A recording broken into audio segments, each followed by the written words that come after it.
नमस्कार मित्रांनो, अशोक मामा या मालिकेच्या आजच्या भागात आपण असं पाहतो की भैरवी सगळ्या कामाचा आढावा घेत असते. हर्षा म्हणते की माझगावकरांचे 2 रिपोर्ट अजून पेंडिंग आहेत आणि अनफॉर्च्युनेटली माझगावकर गायब आहेत. तर योगिता आता काळजीपोटी भैरवीला विचारते की भैरवी, तब्येत बरी आहे ना ग काकांची? तर हर्षा म्हणते की नाही, त्यांच्या घरी काहीतरी इमर्जन्सी आली होती नाही का गायधनी? तर गायधनी म्हणतात की हो, त्यांच्या नातवाला शाळेतून घरी आणले. तर तृप्ती म्हणते की यांनाच कसं सगळे कन्सेशन मिळतात नाही का? हर्षा हसत म्हणते की एक्झॅक्टली भैरवी, अगं आमच्याही घरी प्रॉब्लेम आहेत, पण आम्हाला नाही कधी कन्सिडर केलं जात असं. भैरवी म्हणते की स्टॉप इट हर्षा. हर्षा म्हणते की भैरवी, तू त्यांना जायची परमिशन द्यायला नको होतीस, पण असं कसं करणार तू नाही का? तुला फार काळजी आहे ना तुझ्या नेफ्यूची. तर भैरवी म्हणते की हो आहेच मला काळजी, मी दिली त्यांना परमिशन. हर्षा म्हणते की हो, परमिशन तूच दिली, पण अगं रिपोर्टचं काय करू मी? हेड ऑफिसला ते आज पाठवायचे, ते तूच सांग काय करू मी? भैरवी म्हणते काहीच करू नकोस, मी जाऊन सांगेल त्यांना, ओके? तर हर्षा म्हणते की सॉरी, ते काम माझं आहे आणि ते मीच करणार, असं म्हणून ती तिथून निघून जाते. तर इकडे अशोक मामा ईशानला औषध लावत असतात. ईशान जरा घाबरतोच म्हणतो की आजोबा, हे औषध लावून झाल्यानंतर तुम्ही सुद्धा मला ओरडणार आहात ना? अशोक मामा म्हणतात नाही रे बाळा, मी नाही ओरडणार तुला, पण अरे अशी मारामारी करायची नसते, चांगलं नसतं ते. ईशान म्हणतो पण आजोबा तुम्हीच म्हणालात ना फाईट कर. अशोक मामा म्हणतात अरे हो, पण म्हणजे काय जाऊन मारामारी कर असं नाही, धन्य आहे तुझी हा. ईशान म्हणतो पण आजोबा, ती मुलं मला फार चिडवत असतात, सारखी मला अनाथ अनाथ म्हणतात, त्यामुळे मला अमित आणि पल्लवीची फार आठवण येते. तो जो आरव आहे ना, त्याला वडील नाहीयेत, पण मी नाही त्याला कधी चिडवलं की तू अनाथ आहेस म्हणून, मग मलाच का सगळेजण चिडवत असतात? आणि असं चिडवलं ना मला की मला खूप लोनली फील होतो आजोबा. तर अशोक मामा त्याला समजवत म्हणतात की हे बघ बाळा, तुझे हे आजोबा तुझं सगळं काही सिक्रेट जपून ठेवू शकतो असं तुला वाटतं ना? ईशान म्हणतो की हो. अशोक मामा म्हणतात मग आजपासून आजोबांपासून कुठलं सिक्रेट लपून ठेवायचं नाही. तुला कधी लोनली वाटलं ना, तर आजोबांशी येऊन बोल, तुझे सगळे सिक्रेट तू येऊन मला सांगत जा, आणि ऐक, तू एकटा नाहीयेस आणि अनाथ तर नाहीच नाही. पुढे अशोक मामा त्याला म्हणतात की मी येईल शाळेमध्ये, नक्कीच यावरती आपण काहीतरी मार्ग काढू. असं म्हणून ते त्याला जवळ घेतात. खरंच मित्रांनो, हा खूप इमोशनल मुवमेंट होता. ईशानकडे पाहून फार वाईट वाटतं. चला त्यानंतर आता इकडे भैरवी हेड ऑफिसला येऊन तिच्या बॉसला अशोक मामांना कामामधून काढून टाकू नका असं कन्व्हिन्स करत असते. भैरवी म्हणते की हे बघा सर, बाबांनी ऑलरेडी काम सुरू केलंय आपल्या प्रोजेक्टमध्ये, ते खूप महत्वाचं काम करतायत. इनफॅक्ट अर्जुननी सुद्धा त्यांच्या कामाचं कौतुक केलं होतं. तिचा बॉस म्हणतो कारण त्याला अगं तो नियम माहीत नसावा. भैरवी म्हणते याचा अर्थ असा होतो की तो नियम एवढा महत्वाचा नसावा सर. तर बॉस तिचा म्हणतो अगं असं म्हणता येणार नाही भैरवी, उद्या काही जर प्रॉब्लेम झाला लिगल, तर सगळ्यांना उत्तर द्यावे लागतील, कंपनीचं रेप्युटेशन खराब होईल. माझगावकरांना जर कंपनीत ठेवलं तर फार मोठा प्रॉब्लेम होईल. भैरवी म्हणते आणि कंपनीत नाही ठेवलं तर जास्त प्रॉब्लेम होईल. तिचा बॉस म्हणतो की फॉर एक्झाम्पल. तर भैरवी म्हणते म्हणजे बघा ना, आता नीतसुरीचं डिपार्टमेंट बदलावं लागलं, आता बाबांना जर कंपनीतून काढून टाकलं तर कामाचा स्पेस कमी होईल, शिवाय स्किल स्टेट हॅम्पर होईल, ते वेगळंच. तर तिचा बॉस म्हणतो अगं असं काय स्पेशल स्किल आहे त्यांच्यामध्ये? भैरवी म्हणते त्यांच्याकडे जे आहे ना ते दुसरं कोणाकडे नाही, त्यांच्याकडे एक्सपिरियन्स आहे सर, अनुभव जो दुसरा कोणाकडे नाहीये. प्लीज सर, त्यांना कामावरून काढून टाकू नका. तिचा बॉस म्हणतो की हे बघ, वरून खूप प्रेशर आहे, त्यामुळे काहीतरी पावलं उचलावीच लागतील आता. आता यावरती भैरवी थोडा विचार करते आणि म्हणते ठीक आहे, दोघांपैकी जर एकच व्यक्ती ते काम करू शकणार असेल तर ते माझगावकर आहेत, मी नाही. तुम्ही मला काढा, त्यांना काढू नका. आता हे ऐकल्यावरती भैरवीच्या बॉसला मात्र मोठा धक्काच बसतो. तर इकडे आता हर्षा आणि तृप्ती दोघी जणी गप्पा मारत असतात. हर्षा म्हणते तृप्ती, भैरवी आले का ग हेड ऑफिस मधून, का ती डायरेक्ट घरीच जाणार आहे? तृप्ती म्हणते काय माहिती, पण का ग? हर्षा म्हणते अगं माहित सरांना कन्व्हिन्स करायला गेली आहे ना ती, त्याच्यात काय बोलणं झालं हे आपल्याला कळायला नको का? तृप्ती म्हणते का ग, पण तुला काय एवढा इंटरेस्ट आहे, ते त्यांचं पाहून घेतील ना. हर्षा म्हणते एक मिनिट, असं कसं? अगं भैरवी जी गोष्ट करायला गेली ना, ती वर्कआउट होणारच नाहीये. आताही ती तेच करायला गेली, फक्त तिला तोंडावर पडताना मला पाहायचंय. तृप्ती म्हणते तिला असं वाटतं की ती बॉस आहे म्हणून तिला हवं तसं सगळं व्हायला हवं. अगं पण तिला का कळत नाहीये की मोठी माणसं हे तिचं का ऐकून घेतील? तर हर्षा म्हणते तेच तर तिला कळत नाहीये ना तृप्ती, पण एक गोष्ट मात्र नक्की, हा, आजपासून या ऑफिसमध्ये दोघांपैकी एकच माझगावकर राहणार आहेत. तर यावरती तृप्ती खुश होते आणि ती हसून म्हणते की ऐक ना हर्षा, जर साऱ्यांनी चुकून अशोक माझगावकरांच्या ऐवजी भैरवीलाच जर बाहेर काढलं तर? आता हे ऐकल्यावरती हर्षा पण फार खुश होते. आता इकडे भैरवीचा बॉस म्हणतो की भैरवी, तू काय बोलतेस, तुला तरी कळतं का? भैरवी म्हणते की ऍब्सोल्युटली सर.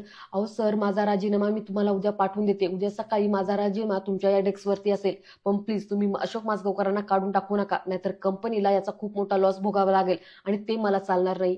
भैरवीचा बॉस म्हणतो की भैरवी थांब, हे बघ, तू आमची एक महत्वाची एम्प्लॉई आहेस. अर्जुनने हा प्रोजेक्ट अप्रूव्ह केला तो फक्त तुझ्यामुळे, तुझ्यावरती विश्वास ठेवून, आणि तू जर अशी निघून गेलीस ना, तर त्याला चीट केल्यासारखं होईल. कदाचित आपल्याकडून हा प्रोजेक्ट काढून पण घेतला जाऊ शकतो. सो प्लीज, तुला गमावणं आम्हाला चालणार नाही. तर भैरवी म्हणते आणि माझगावकरांना गमावणं मला चालणार नाही.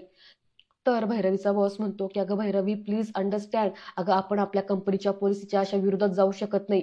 पण ठीक आहे, आता तू म्हणतेस आहे तर माझगावकरांना काम करू देत, हा प्रोजेक्ट पूर्ण होऊ देत, मग बघू काय वर्कआउट होते का ते. यावरती आता भैरवी म्हणते थँक्यू सो मच आणि तिथून निघून येते. आता इकडे हर्षाची मजा बघा. अशोक मामांना ऑफिसमध्ये काम करू दिलं जाणार आहे हे जेव्हा इकडे सगळ्यांना कळतं त्यावेळेस हर्षा मोठ्यानेच म्हणते की व्हॉट. तर तृप्ती म्हणते की यस, सरांनी हा रूलच मागे घेतलाय. हर्षा म्हणते what the hell, how it is possible, कोणताही एक माणूस कसा काय इतका महत्वाचा नियम बदलू शकतो. तर तृप्ती म्हणते अगं हर्षा, हा नियम एवढा महत्वाचाच नव्हता, हे आपल्याला पण माहिती आहे ना. इतके दिवस तर ते कोणाच्या लक्षात पण आलं नव्हतं. हर्षा चिडूनच म्हणते लक्षात आला नाही म्हणजे, अगं लक्षात आला नाही म्हणून नियम बदलूनच टाकायचा, याला काय अर्थ आहे. त्या भैरवीने महितासोबत काय बार्गेनिंग केलं असेल ना, तिला तिचंच माहिती. तृप्ती म्हणते अगं बार्गेनिंग कसलं, चांगले हातापाया पडली असेल. हर्षा म्हणते तिने जे काही केलं असेल ते केलं असेल, अगं पण काल परवा आलेल्या एका अनोखी माणसासाठी नियमच बदलावा. तर गायधनी म्हणतात की हर्षा, नियम माणसांसाठी असतात, माणसं नियमांसाठी नसतात. भैरवी आणि माझगावकर यांचं काम कंपनीला खूप आवडलं असेल म्हणूनच त्यांनी हा नियम बदलला असावा. पण तुम्हाला काय प्रॉब्लेम आहे, आणि तसंही मेहता सरांना तुम्ही सांगितलं होतं ना. आता हर्षा चिडते आणि म्हणते की व्हॉट नॉनसेन्स, हे असले आरोप आमच्यावरती करायचे नाहीत, आम्ही काही एक केलं नाहीये. योगिता म्हणते मी तरीच विचार करत होते, अचानक मेहता सरांना अशा गोष्टी कसं काय आठवल्या, तू सांगितलंस ना हर्षा.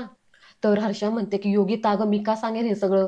योगिता म्हणते कारण भैरवीचा तुला त्रास होतो. हर्षा म्हणते की हो, भैरवीचा मला त्रास होतो, पण तो माझ्या एकटीसाठी नाही, आपल्या सर्वांसाठीच होतो, कारण तिचं वर्तन कंपनीच्या गुरुसाठी चांगलं नाहीये. योगिता, तूच मला सांग ना एक गोष्ट, बॉस जर एकाच एम्प्लॉईवरती सारखं फेवर करत असेल तर हा प्रश्न आपल्याला पडणारच ना. मला प्रश्न पडला म्हणूनच मी तुम्हाला सांगते, आणि तुम्हाला हे आत्ता नाही कळणार पण एकदा तुम्हाला नक्की कळेल. भैरवी जी ट्रीटमेंट तिच्या सासऱ्यांना देते ती सेम ट्रीटमेंट आपल्याला का देत नाही, हा जेव्हा प्रश्न तुम्हाला पडेल ना त्यावेळेस तुम्हाला कळेल. असं म्हणत रागा तिथून ती निघून जाते. त्यानंतर इकडे ईशान, संयमी आणि इराला जो काही प्रकार शाळेत झाला तो सगळा काही सांगतो. ईशान म्हणतो ऍक्च्युली संयमी ताई, जेव्हा माझ्या शाळेचा फर्स्ट डे होता ना तेव्हा मला टीचरने विचारलं की याआधी कोणत्या शाळेमध्ये होतास. मग मी सगळं काही सांगितलं. मग टीचरने मला विचारलं की तुझे आई बाबा काय करतात. तेव्हा मी सांगितलं की माझे आई बाबा देवाघरी गेलेत. तेव्हा टीचर मला म्हणाली की डोंट वरी, मी तुझी अभ्यासात मदत करेन, दॅट्स इट. त्यानंतर माझ्या क्लासमधील मित्रांनी मला वाईट वाईट बोलायला सुरुवात केली. खूप घाण बोलत होते ग माझ्याबद्दल ते. मला खूप वाईट वाटलं संयमिताई. इरा म्हणते अरे ईशान, मग तू मारामारी का केलीस, नव्हती करायची ना. ईशान म्हणतो अगं इरा, कारण आज जेव्हा सकाळी मी शाळेत गेलो होतो ना तेव्हा आमच्या क्लासच्या बोर्डवरती टीचरचं चित्र काढलं होतं आणि त्यांच्यावरती मांडीवर बसलेला माझं एक चित्र काढलेलं होतं. आता हे ऐकल्यावरती संयमी आणि इरा दोघींनाही वाईट वाटतं. तरी सुद्धा त्या त्याला समजून सांगत असतात की ह्या गोष्टीकडे लक्ष देत जाऊ नको, इग्नोर करत जा. ईशान म्हणतो अगं इरा, तू गर्ल्स सेक्शन मध्ये असते, बॉईज सेक्शन मध्ये येऊन बघ, बॉईज किती घाण बोलतात ते काय नाही. उद्यापासून मला शाळेतच जायचं नाही, मी जाणारच नाही, आणि मला त्या मुलांची तोंड पण पाहिजे नाहीयेत. त्यानंतर आता इकडे योगिता भैरवीला विचारते की भैरवी, उद्या मी ऑफिसमधून जरा लवकर घरी जाऊ का गं. भैरवी म्हणते हो जा, पण काय गं, काय प्रॉब्लेम झाला का, तुझ्या मुलीची तब्येत ठीक आहे ना. यावरती योगिता म्हणते नाही, माझी मुलगी ठीक आहे, पण माझ्या सासूचं ऑपरेशन आहे त्यामुळे मला जरा लवकर घरी जावं लागेल, नाहीतर एक काम करते मी कामच घरी घेऊन जाईल, चालेल का. भैरवी म्हणते अगं त्याची काही गरज नाही, आम्ही मॅनेज करू. तर योगिता म्हणते मी खूप लकी आहे की मला तुझ्यासारखी बॉस भेटली, खरंच तुम्हाला खूप समजून घेते. यावरती भैरवी हसत म्हणते की हो, मी पण नसतं घेतलं समजून, पण आता गोष्टी मला कळायला लागल्यात, आता मला सुद्धा परिवार आहे, मला सुद्धा घर आहे ना, त्यामुळे मला सुद्धा ह्या गोष्टी चांगल्या समजतात. यावरती आता योगिता खुश होते. भैरवी म्हणते काही हरकत नाही, तू जा आणि इथली काही काळजी करू नकोस, आम्ही मॅनेज करू. असं म्हणून भैरवी तिथून निघून जाते. आता हर्षा उठते आणि टाळ्या वाजवत म्हणते की अरे वा वा वा, अभिनंदन करा योगिताचं, चांगलंच मॅन्युप्युलेट केलंस ग भैरवीला. तर आता योगिता चांगलंच हर्षाला सुरुवात म्हणते की हे बघ, तू जर आमची बॉस असतीस ना तर जेवढ्या गोष्टी भैरवीने अचीव्ह केल्यात ना त्यातल्या अर्ध्या सुद्धा तू केल्या नसत्यास. गायधनी म्हणतात की हो, आणि त्यामुळे स्टाफ पण खुश आहे. योगिता म्हणते स्टाफ खुश आहे म्हणून तर ते आउटपुट जास्त देतात. आणि हर्षा, जो ऑर्डर सोडतो ना त्याला बॉस म्हणतात, आणि जो लोकांपुढे लीड करतो ना त्याला लीडर, जो समजून घेतो ना त्याला लीडर म्हणतात. तू बॉस होऊ शकतेस पण लीडर कधीच होऊ शकत नाही. असं म्हणून ते आता गायधनी आणि योगिता दोघं जण तिथून निघून जातात. आता हर्षाला मात्र प्रचंड राग आलेला असतो, ती खूप संतापलेली असते. तृप्ती तिची समजूत घालत म्हणते की चल यार, नको तिचं ऐकू, ती एक नंबरची काकूबाई आहे, चल आपण पबला जाऊया. तर हर्षा म्हणते की एक मिनिट तृप्ती, मला जरा एकटीला सोड, मला जरा एकटीला राहायचंय. तृप्ती म्हणते आणि तुझं आणि निथुरीचं काय स्टोरी ग, तुमचं ब्रेकअप झालं ना. हे तर नवीनच कळालं मला आता की हर्षाचं आणि निसरूचं असो. तर हर्षा रागातच म्हणते शटाप, माझ्या डोक्यात वेगळ्या गोष्टी चालू आहेत. तर तृप्ती म्हणते की तू कसल्याबाबत बोलतीयस, 1 मिनिट काय चाललंय तुझ्या डोक्यात नक्की. हर्षा म्हणते की माझ्यानंतर या कंपनीत हिने जॉईन केलं आणि ही आता माझ्याच डोक्यावरती बसतीये भैरवी. आता हिला डोक्यावरून उतरायची वेळ आली. आता मला काय करायचं ना ते चांगलंच माहितीये. त्यानंतर इकडे संयमी अशोक मामांकडे येते आणि म्हणते की आजोबा ईशान खाली खेळायला गेलाय, तो वरती आला तर ओपनली बोलता नाही येणार आपल्याला. अशोक मामा म्हणतात की हा मला सांगितलं त्यांनी सगळं काही. संयमी म्हणते त्यांनी सगळं काही सांगितलं तुम्हाला. अशोक मामा म्हणतात की हो सांगितलं. कदाचित मित्रांनो मला असं वाटतं की यांचा इथं गैरसमज झालाय. ईशानने फक्त अनाथ म्हणून मुलं चिडवतात एवढं सांगितलं नाही, त्याला टीचरवरून चिडवलं जातं हे काही सांगितलं नाहीये. तर पुढे अशोक मामा म्हणतात काही काळजी करू नकोस, मी उद्या त्याच्या शाळेत जातो आणि त्याच्या टीचरशी बोलतो. संयमी म्हणते तसं बोलून नाही चालणार. अशोक मामा म्हणतात मग ठीक आहे, त्या पोरांनाच मी 2-4 लगावतो चांगल्या. संयमी म्हणते अहो आजोबा असं मारणं आता अलाउड नाहीये, तसं नाही करू शकणार आपण. अशोक मामा म्हणतात मुलांना शिस्त लावायची म्हटल्यावरती त्यांना काही शिकवायला नको का, त्यांना धाक द्यायला नको. संयमी म्हणते की हो पण तसं आता नाही चालत. अशोक मामा म्हणतात मुलांना प्रेम करणं, त्यांना माया लावणं फक्त मोठ्या माणसाचं काम नसतं, तर मोठ्या माणसांनी धाक पण दाखवायला हवा त्यांना.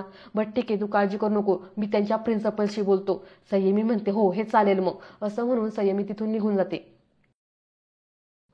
आता मित्रांनो उद्याच्या भागात आपल्याला असं पाहायला मिळणार आहे की ईशान हा अचानक गायब होतो. सगळेजण त्याला सापडायला सुरुवात करतात. अशोक मामा देसाईकडे फोन करून कियांकडे तो आलाय का खेळायला असंही विचारतात. देसाई म्हणतात नाही इकडे नाही आलेला. तर भैरवी आणि हे दोघं जण आता बाहेर जाऊन ईशानचा शोध सुरू करतात. आता ईशान नेमका कुठं गेला आहे ते आपल्याला उद्याच्या भागात कळेल. आजचा भाग तुम्हाला कसा वाटला ते मला कमेंटमध्ये नक्की कळवा आणि पुढील भाग पाहण्यासाठी चॅनलला सबस्क्राईब करा. धन्यवाद.